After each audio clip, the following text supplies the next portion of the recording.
My name's Danny Diliberto, founder of Ladles of Love. It was founded back in 2014. Communities we work with are all over the peninsula, and we're working with 138 beneficiaries now. We've grown exponentially.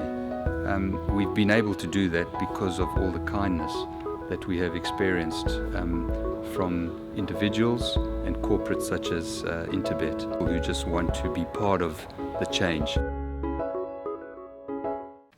The seventh race on the card is a merit-rated 90 handicap. It's going to run at 2 over 1,000 metres, and it's going to be quick. It's going to be quick. There's speedsters in the race. Luna Cam flies, Renaissance Man flies, Faustina flies.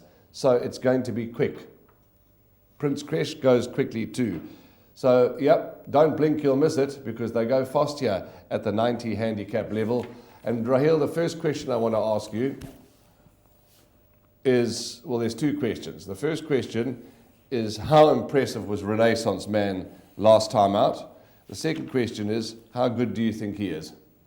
We know how fast he is. We need to know how good he is. I can answer one of those two questions, Warren. He was extremely impressive on his return from a lengthy layoff. It was over 370 days off the track, and he won really well. He went to the front, and they just simply couldn't catch him.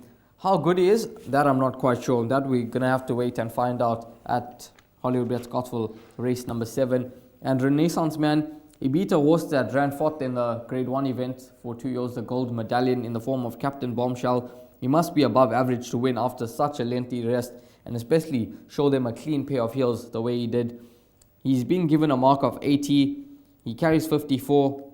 He's the unknown quantity in the race, where with the rest of the horses, you sort of know what to expect from them, whereas Renaissance Man, you're not quite sure how good he is and not quite sure where about in his program he is. So we'll have to wait and find out, and we'll see how Renaissance Man does go on Wednesday.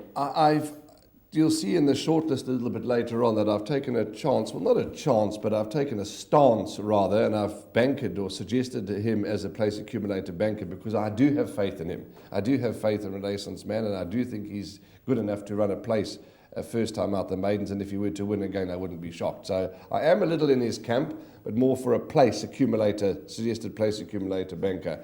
I think he's going to run an absolute crack, and as I said, if he were to win, I wouldn't be shocked. But you know, I just want to tell you about Prince Kresh. If you go back to Prince Kresh's last run on the turf, which was at Hollywoodbets Scottsville, over this 1,000, he beat Winterflight.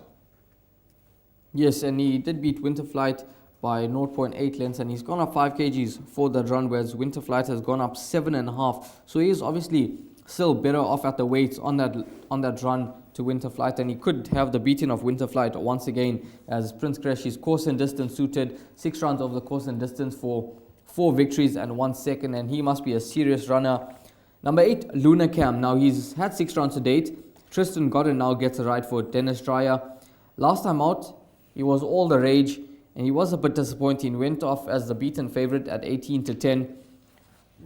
He was outpaced late on in the day on that occasion. He wasn't beaten far, just over a length behind Fly the Coop. And I think Luna Cam dropping in trip to the 1,000 meters could suit him. And then 2 lurkers that I think could get involved. Number 1, Sir Pom, with just 52 kgs on his back. This is where he's at his best over this course and distance. 5 rounds for 2 victories, 1 second and 1 fourth. So he's only missed out on the money on 1 occasion over course and distance, and he's a runner that with just 52, he's now dropped in the race from a 91 right down to a 70, could get involved. And number 2, Blaze of Silk, he's an old boy, he's an absolute soldier, and with Gareth Wright aboard, over course and distance, he's another runner that could get involved. But race number 7, it's an extremely difficult race, and in terms of the exotics, I'm going to include quite a few runners just to be safe, as I think in race number 7 you could get an upset, and it could come in the form of number 1, Sir Pom, or number 2, Blaze of Silk. But you like a bit of Renaissance Man, and you have every right to.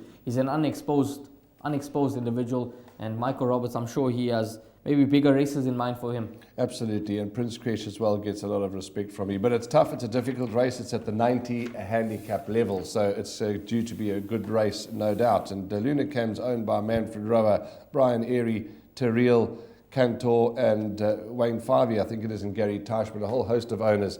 And of course, Gary Teichman owns a share in Lunacam. He might be taking a double with his horse Lunacam into Teichman, who runs later on in the day.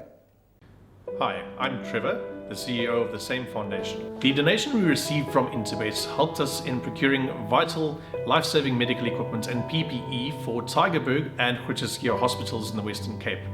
This was while the Western Cape was the epicenter of the pandemic. If you would like to get in touch or assist us in these projects, you can get hold of us on our website, which is www.samefoundation.org.za, Facebook and Instagram or LinkedIn.